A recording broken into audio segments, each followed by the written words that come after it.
Hi, it's Peggy at Headshots by Peggy, and today we have Kevin E. West with us. What's up? Again, he finally came back. It's been a while. Finally. Yeah. All you gotta do is ask. Oh, all right, well. Brother will show up.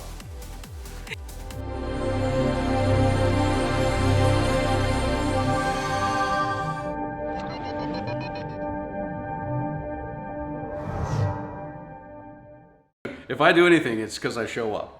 I show up. And showing up half the time is 99% of this industry is just show up. It's a part of the battle, yeah. It helps to show up with skills, but... That's true. That's a very distinct... Along with being on time. And you're very punctual, which I like. Always. Because every time we either do anything socially or, for the vlog, you're always like, you're right Punctuality there. matters. Punctuality matters. Traffic, not an excuse. It's not, because we all know it happens. And we have GPS now that 3 hours ahead of time can tell you how long it's going to take. Back in the day, you just poke and hope. You had a Thomas guide and it was like, good luck. Good luck. So now, no excuse. No excuse. No. No excuse. All right, so you had a busy weekend. Let's talk about your weekend. I did. Well, this past weekend was the summer intensive at the Los Angeles Conservatory. So. And that's SAG-AFTRA Conservatory. Yes, it's an element of being a union member. It is an additional cost. I believe it's $45 a year. But as I like to say, the conservatory today, predominantly because of a handful of people like Kevin McCartha and Sean Sharma and Lee Garlington and Jane Austen, the conservatory today for $45 a year is an absurdly awesome deal. Conservatory when I moved here was... You can't even take one class for $45. No, I mean the conservatory in the late 80s when I moved to LA, were 2 cans, some strings, and a popsicle stick. What it is today is and what it's also continuing to grow and become is invaluable. Now, where there are conservatories around the country, it's different how each local runs those conservatories. But if you are in LA, and you aren't a member in good standing, and you're not a member of the LA Conservatory, join. It's worth it. Yeah, absolutely. So I did a topic, which you would love. I could do this on that, but we don't have time for that today, on mastering the agent-manager relationship, which is hugely important. Yeah. And sorely, again, most of this business where there isn't any real instruction or any real training for, despite all of the belief that there's a ton of really good information out there, there's a ton of really bad information out there. But you don't have to love your representative, but you do have to have a professional relationship with them. Yeah. And how that gets built from the very beginning, from the first meeting, just like a first date. Yeah. Hey, how are is you? Really important. Yeah. How about I turn that to That was silent? awesome, though. Yeah, it's because I got this thing with, Do you have an issue with crickets or something? No, Ozarks. Don't you watch Ozarks? Oh, Ozark, yeah. Okay. Well, I haven't thrown anybody out of a building recently, so. Okay. But it's a good show. It's a good show. So no, I mean, I was speaking at the summer intensive, which they do once a year, massive weekend, 12 hours a day for 2 days. That was fun.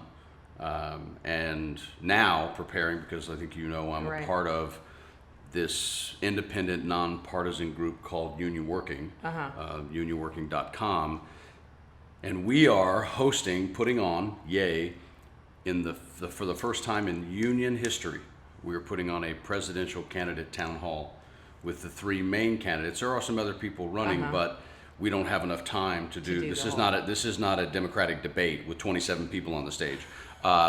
This 3 people on August 15th. So.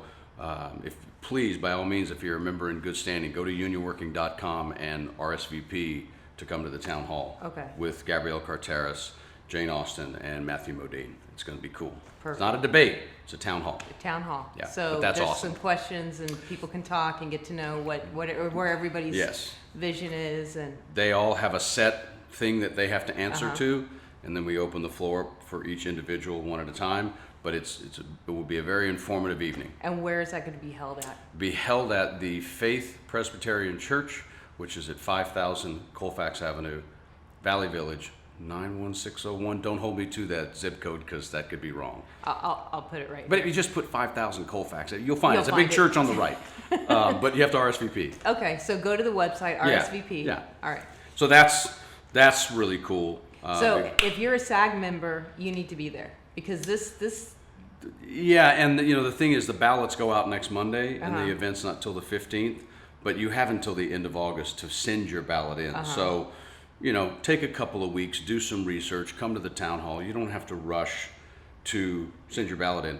And I'm running for national delegate, so vote for me, because you should, because I show up. He does show up, and he shows up on time. Ish. So that's a lot of what's been going on.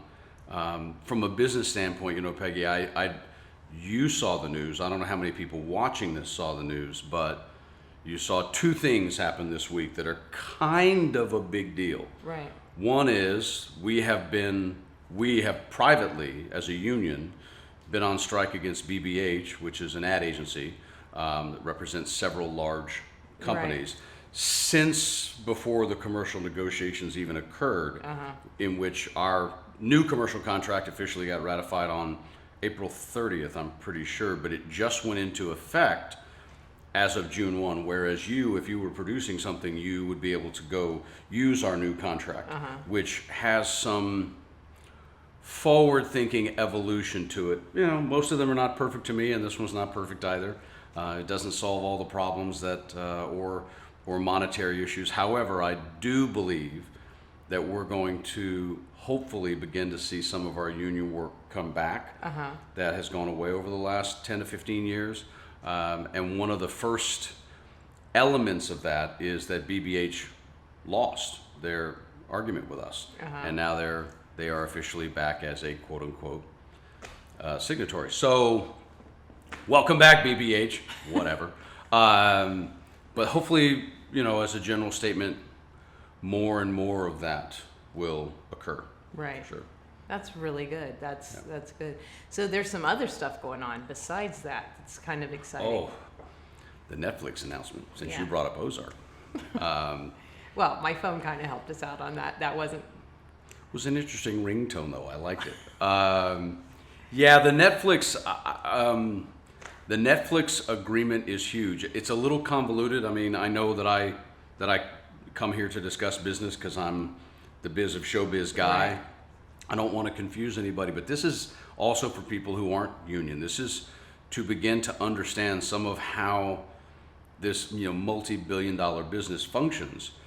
We have as any union does, a group that you negotiate against or across the table from, and that is the AMPTP, which is the Association of Motion Picture Television Producers. You can do union work just like you can in commercials without being signatory to the JPC and Commercials Joint Policy Committee or the AMPTP theatrically. If you're going to use union people, you have to use what our existing contract is. But you don't have to be a member of, it's almost like being a member of a club. You don't have to be a member of the AMPTP. Apple's not. Netflix isn't. What Netflix did, I think, terribly smart. Considering how much of the marketplace they have in what we call SVOD, streaming video on demand, they did a very smart thing. They sat down with SAG-AFTRA privately. Our contract doesn't end, or as we call it, sunset, until June 30th of, I think it's June 30th next year. Maybe it's May 30th, but it's one of those 2 months. Long time from now, right. 11 months. We just inked a deal with Netflix that covers a whole bunch of stuff that will be a huge part of our AMPTP negotiation. And so if you look at it like this, Peggy, you already made a deal with me that sort of sets a bar right. about a whole bunch of things way ahead of when this other group has to come in and go, yeah. Well, they already got all that from them, so now what are we going to do? Right. So, and one of the keys to that is if by chance, which I hope we do, we manage to make a better deal with the AMPTP, Netflix has agreed to step up to that, which is pretty sexy. So, because again, I'm not going to tell you that the deal we made with Netflix is everything that I would want. It's not everything that a lot of people would want. You sit in these these rooms, whether it's the W&Ws and you discuss ideas about the contract and what we get paid because we're just being abused to death for the last 15 years. They basically have managed to find a way to write out my entire profession. I mean, writers can write around a top of show guest star, which is what most all my resume is. So, it's not the be all end all of broke the glass ceiling with the deal, but it's a solid contract, and it does set a precedent. It sets a precedent for what the AMPTP has to face sitting across from us. So it's one of the biggest things was them agreeing to do all of the dubbing and voiceover in the United States, because Netflix has a lot of production, a lot of original content being made outside the U.S. Yeah, and so that was. There's a couple elements of it that are pretty big deal. Just go to Variety or go to online and just Netflix SAG-AFTRA deal and just read it. Just read it. And say, if you're a union member, SAG-AFTRA put out an email about it. So you can read what the points of it are. But, it's not the be-all, end-all. But it's a pretty decent preface to the negotiation we're going to eventually have in March. April. Which it's way past time to do this, because the streaming stuff and the way that actors are being paid, or I should say the ways actors are not being paid. Correct. It's kind of gotten to a point where it's ridiculous when it's just the lack of money. Yeah. It's they have all these numbers and they have all their supposed data, but at the end of the day, it's with some of the elements of our contract, exclusivity and a few other things, you can basically technically almost be a series regular on a show, and that may take 2.5 years or 3 years to shoot 2 seasons of. And if you break out how you're paid over the course of time, especially if you're relocated to some place like Atlanta, where I have to move to shoot the show, and what I'm paid to be there, technically you wind up really not making very much money, and yet you're supposedly in the top 2% of this profession, and the number is kind of absurd. So we're getting there. We're still way behind, but hopefully. And listen, what Netflix did was smart. Yeah, it was smart for them, but it also they cornered the market. Yeah, in a way. Well, and in a way, they're not. They see the writing on the wall with all the other stuff that's going on with Disney and all the other shows that are everybody's streaming now. So they at least set the bar. That's good. So at least there's a bar. There's a bar that is better than what we had in a lot of different elements and a lot of different ways, and also it's a bar from which other people can work, because again, your contract, whether you're signatory to AMPTP or not, is if you wanted to, and we've also done some other stuff with regards to all of the modified feature agreements. And it gets into a bigger picture, Peggy. I wasn't even planning on talking about this, and now I want to. We've reached a place, partly in this country, in my opinion, because of digital technology, that every single person believes they have a right, because they have a phone, that they should be able to make a movie. Well, yeah, you may have the right to make a movie. It doesn't mean you have a right to make a movie with union talent for free. Right. And that is an absurdity that has existed now for 10 or 15 years, that we've slowly sort of figured out this whole digital platform crossover, and I'm not one of those people who agrees with that. There are things when you put on shows when we're kids, you put them on in your backyard. You don't put them on at a theater and charge people money. There's lots of things that are vocational and amateurish and are, for the person doing them, a learning tool. You don't necessarily get the right for free to use me to do that, and other people who are credited professionals. And so that's a lot of what's wrong with our modified agreements, is everybody wants to be able to do everything for free. It's not how it works. That's in my industry too. Everybody thinks that if they own a camera, they magically have this eye. Absolutely. Oh, I've got a great eye. I'm like, I've got 2 great eyes. It doesn't do anything to compare with, experience, education, and knowing, things. Right. And, I got that so much over the last 10, 15 years. Oh, well, my friend will do it for $100. Of course they will. Well, have your friend do it then. You know what I call that? I call that the price of free. exactly. Because then all of a sudden you have crap that doesn't get you work, and well, we won't go there. Yeah, We're actually but it's not true, talking but it's about accurate. headshots But today. it's accurate. Yeah. You know, my thing as anyone who becomes proficient at something is, okay, Yeah. do a couple of projects that are non-union. Use your non-union friends. Yeah. Go cut your teeth, learn, make mistakes, screw it up. There's nothing wrong with that. Absolutely. But the other side of what I'm saying is almost that everyone has decided that the first time I try something, I have to win a gold medal. No, you don't. And there's a really good chance you won't.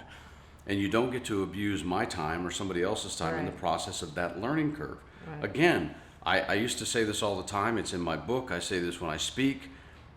When you go to college today and you spend 4 years and get a bachelor's degree, when you get out of school, what does that piece of paper guarantee you? Answer? A student loan debt. Correct, a student loan debt unless someone paid it off for you. But it doesn't guarantee you something in terms of money coming back. That's 4 years of your life you spent. But we have people who decide, well, I have a camera, I have a friend, I have two guys, and as I always say, you know, a dude in the backyard with some balloons and a goat and a guy named Billy.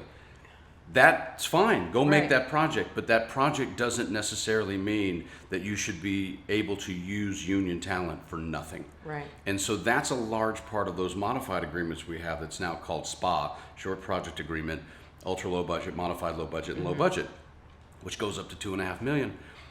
That's part of where we're also at as a union is going, if you want us to stop the race to the bottom in commercials, then we also have to stop the race to the bottom in doing theatrical projects, whether it's a web series, whatever it may be. It's like, look, man, go cut your teeth, learn your skills, and raise some money. Whether it's family money, whatever it may be, it's like, Right. go raise some money to do a project that you then have at your disposal in our world today to potentially make money coming back, if it's good enough.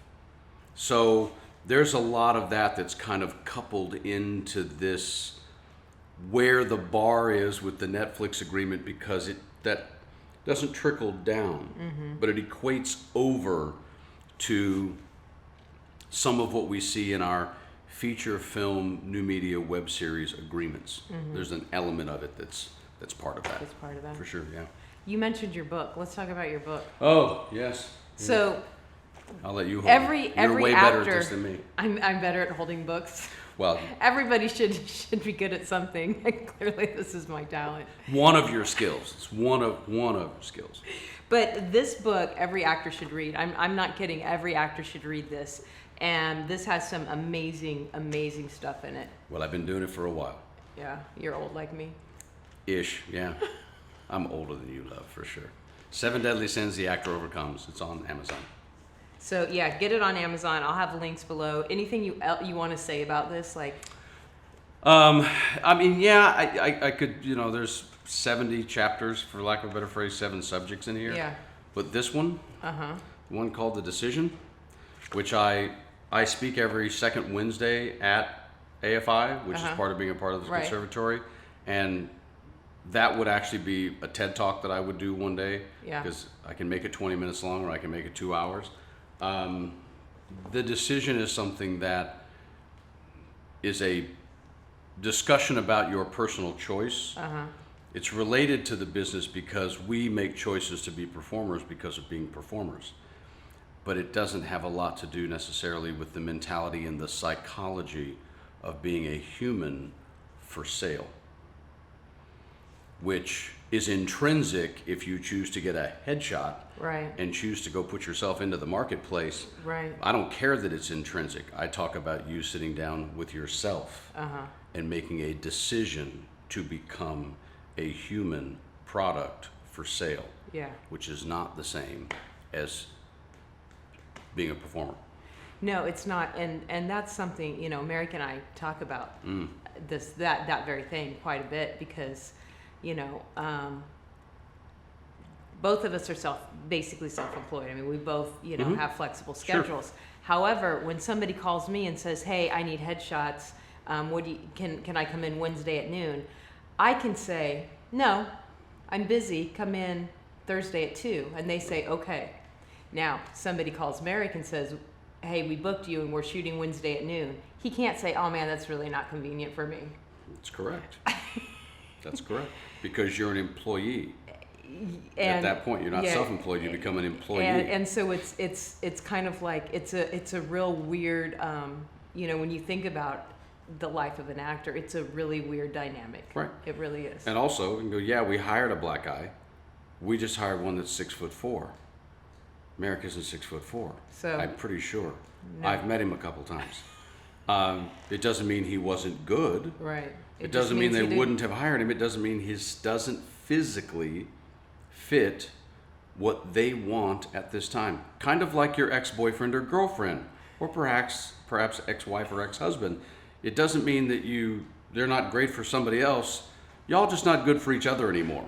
Well, casting is pretty much like that on an every 5 minutes basis. Yeah. And we liked you, we pinned you, and then we changed our mind. yeah, and that's a decision, and that's a business decision. Yeah.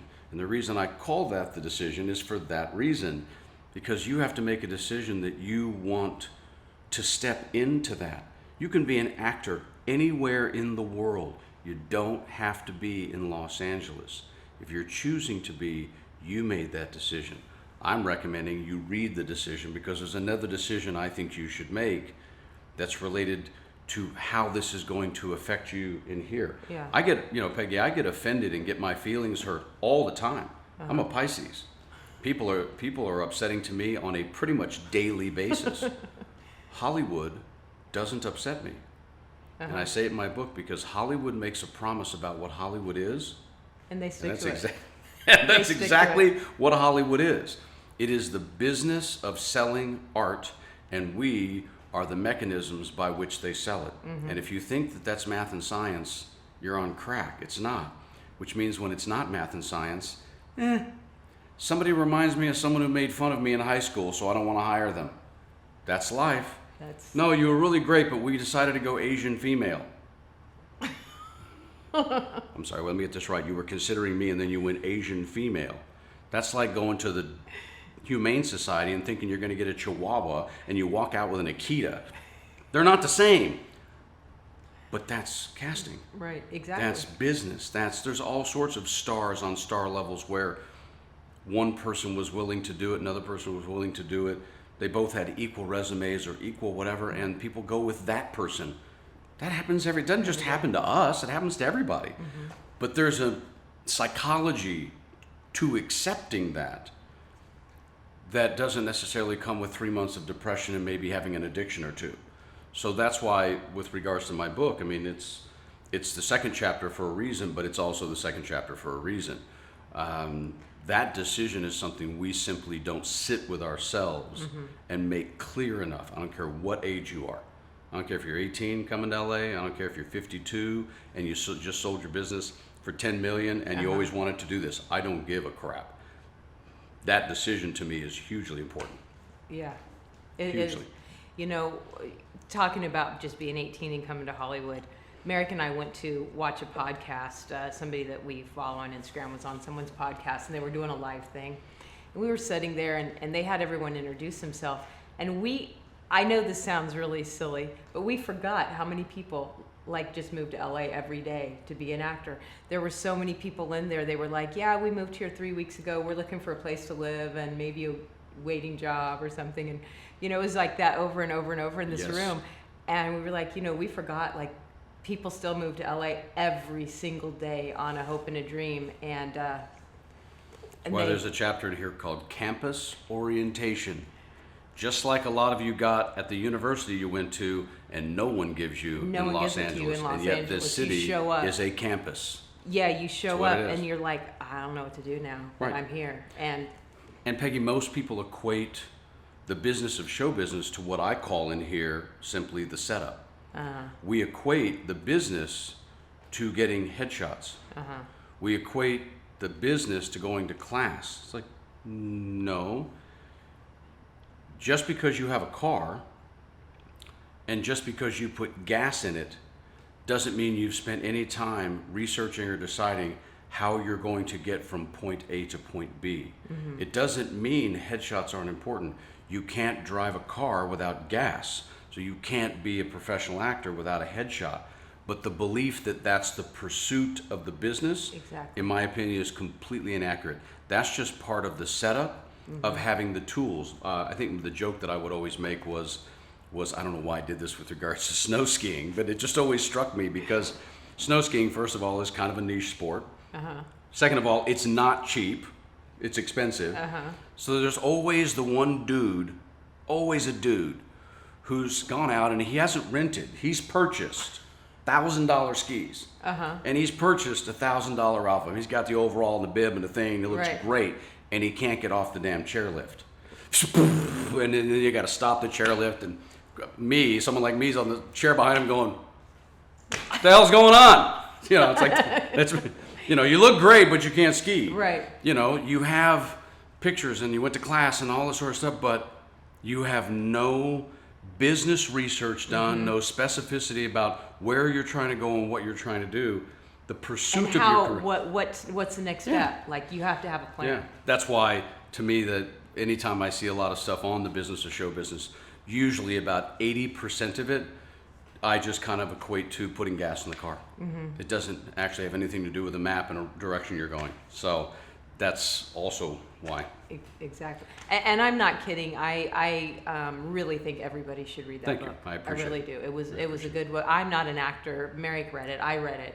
We talk about it. And it's not a hard read. No, it's an easy read. I worked really hard to make it. Most people that watch this know that when I say I read something, it's Audible books, and I actually read that like this. So it's an easy read. Yeah, well, this one much easier. This is actually my level. Yes. This is actually my. It's like my one speed. little short story, right, on a Yes. page, and that's it. You haven't got really more than just that there. It's just one. That's it. You're done. I don't know why I I decided like to it go though. British on that, but okay. I love this, so this is fun. So everything is like it. Well, it's called Life Well, in a Word. it's a gift book. It has nothing to do with show It has business. nothing to do with Yeah. showbiz, but it's a fun book, and you Yeah. have a new Yes, sequel well, book to this Life in a coming out. Word is the whole point would be the tag. I'll let you read the Okay. tag. This right there. A picture is worth 1,000 words, but a word can be a whole new picture. Correct. So it's just a play on the definition of a word and a story from life. But yes, I have 10 of these if I ever actually sell them enough to have the publisher want to make more. But the first companion book is coming out on August 30th, Politics in a Word. That's weird because for the next 14 months, It's all the we're gonna political be. season. Yeah, yes. we're gonna be. So, So but yeah, it's- those are fun gifts. It's a fun book. It's a fun read. It's That's how I keep sane. Yeah. Is I write stuff like that. and that's the thing. When you are an actor, you need to have a full life. Yeah. You have to go out and go skiing, and you have to go, I don't know, skydiving. You have to do stand-up comedy. Do something And that have done scares. that. Do something that scares the crap out of you at least once a month. And I played baseball. I played hardball out here for 13 You're a years. serious baseball player. I was, yes. I'm not anymore. 2 torn rotator cuffs. And age will stop you from playing with 22-year-olds. But yeah, you have to have. You don't just have to have a muse. You have to have something that keeps you fueled up Yeah. for the BS of having Right. made that decision and Right. dealing with this. Because as I said on Saturday at LA Conservatory, I've had 46 representatives. That's a lot. Now, I've been here a long time, granted. But I know people that have been here for 30 years that have had 3. You know, it's like the person who falls in love with the second person they date, and it actually works out. You know, it's not the case for a lot of people. Right. And so, yeah, you have to have, it can't be an escape and it can't be an excuse. That's what a lot of us use for whatever our muse or our hobbies or whatever are. It can't just be an escape or an excuse. It needs to be fuel for you. And me going to play, because the guys that played baseball, not softball, the guys that played hardball, I'd done the softball part when I first moved here. I did the entertainment leagues and the thing and the blah and all that stuff, but I had been a baseball player when I was a kid. So I got back into it because the baseball players were either former major leaguers or they played really high level collegiate ball. I played with a guy who had won College World Series. Older, but had played with him. That's what he did. And they went out to play, they did construction or whatever, but they typically weren't actors. And they played baseball in this organized national league called Men's Senior Baseball League or the National Adult Baseball Association.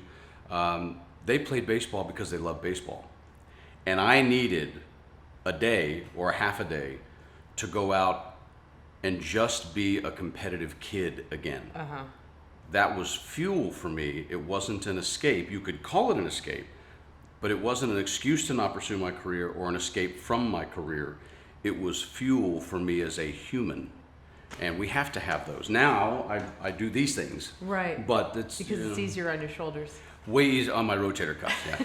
2 of them, both of them torn, yes. But that's true, and that's why I'm always telling people to do stuff and live a full life, because when you challenge you should always be growing. You should always be growing. You should always be learning stuff. Like, learn something. Like, I feel like, when I learn something, it's like, oh, that's really cool. I'll, and go out and do something, and just not because I want to escape from the reality of, the struggle of being a headshot photographer. But yes. But it's just because and sometimes I do things with the camera that I don't normally do. In other words, I challenge myself to go out. I'm not gonna touch that one.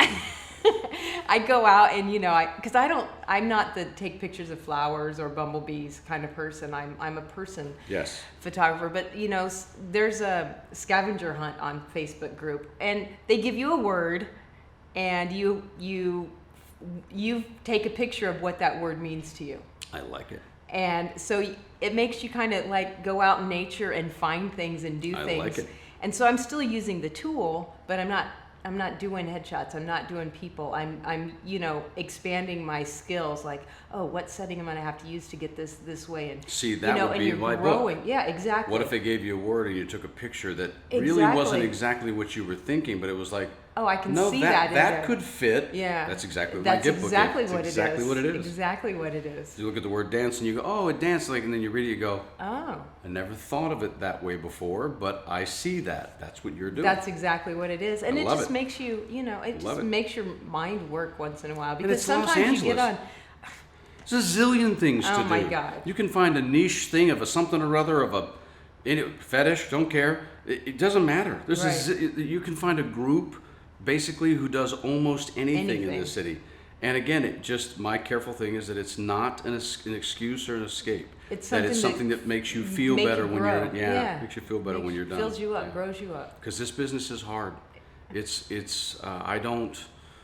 hard for me sometimes to believe how long I've been here, and yet many times it still feels like the first couple of years, because I made a promise to myself, and if we're getting close to the end, I'm happy to kind of get to the point of this being something that I would finish any conversation with to a bunch of actors, which is I witnessed. Within 3 months of moving here, I wound up at some seminar in some building, someplace over near Universal, and a guy stood up, because there were some people on stage, there were producers or whatever, and I knew him, and as soon as he stood up, like I recognized his face, like somebody would maybe recognize mine from one of the 50 shows, but I knew who he was. I was like, oh, he wasn't a star, but I was like, oh, I know who that guy is, and he was just angry as could be. Now, we've all got anger in us. My nickname used to be Mr. Intense, so I'm not going to debate that. But I remember standing there. I was 24 years old, 24. I remember looking at him. I remember thinking to myself, based on, he wasn't angry at the panel. He was just angry. And he was pissed off about what was starting to build, which at that time was the workshop industry. And he was angry at this concept that you would have to pay to meet somebody when they see people during the day for free. I don't argue that problem. But I promised myself when I watched him that no matter how long I chose to stay in this business or in this city, that I was going to work really hard to not become cynical about it, because Hollywood is exactly what it is. They don't lie to you. Hollywood will challenge you every week, every month, to not become a cynic about wanting to be a performer, because I am a goofball. And I am. One of the ways I think you resolve that is you make the decision, and you always make sure you have something besides a person. You have Merrick has you, but outside of that, something that helps keep you healthy. I just think it doesn't have to be 20 things, it's just 2. But it's not an excuse, it's not an escape, it's human fuel to face this BS every single week, and Hollywood is what it is. It is what it is. Not a lot you can do about it. You got to find a way to work through it all the time. Exactly. What else do you want to talk about? Are we done? Oh, You got anything else you want? Any last words, sir? I don't know. I don't know if I Was want. that good? I don't know if I want to, top that. That was pretty good. That was my thing. That's pretty solid. That's my jam right there. Pretty solid. It's like, Hollywood is what it is. I'm really glad that you came and did this again, because I know that the viewers Oh, I'm happy got a to. lot out of this. Love it. So buy his book and read it. And use it. And use it. It's a to-do book. Read it with a pen in hand and a highlighter. It's one of those books. It's philosophical, but it's also tactile. It is a to-do, not just motivational or educational. It's got to-do in it. Yeah. And then the little gift book, give Life that in to a word. That's fun because, This is for your mom. well, yeah, Your sister. or Brother. how many birthday parties do we go to that you just need, and that's really something that somebody would actually Literally sit for- and thumb through. For and anyone. love that. Yeah, it's 18 to 80. It's for yeah, anybody. Yeah, Samantha likes it. She's 14, so anybody. There we go. So yeah. All right. Well, social media At the Kevin E. at the Kevin E. And if you're an actor, and you don't have to be a union member for this, the Actors Network, the organization that I founded, that I closed the physical doors 6 years ago. If you go onto Facebook, when you pull up the Actors Network, you'll see two. One's a page, one's a group. The closed group you have to get approved for, but request to join the closed group because that's a business group. Request to join it and say that you watched him on Peggy's. There you go. That'll work. Be a shoe-in, right? You'll approve it. No. I think it's an auto. I think it's It's just an auto. auto thing. If your name comes up, it's just You think auto it's approved. Just auto-approved? goes zips right in. Come on, I was trying to make him feel special. It's awesome. Anyway, follow me on social media. If you haven't gone to my YouTube channel and subscribed, now's the perfect time to do that. And make sure you hit the little bell so that you get notifications. I upload new content every Thursday on Facebook. I upload old content, previous content from my vault. How do you mean old? I'm sorry, never mind. You She know, said stuff old and that- pointed at me. I'm just saying, I'm not saying, I'm just saying. Most importantly, have an amazing week. We'll see you next week. Before I get myself in any more trouble, Oh, let's boy. just go. Eric's coming. Thanks for coming on here. You're welcome. It was a pleasure.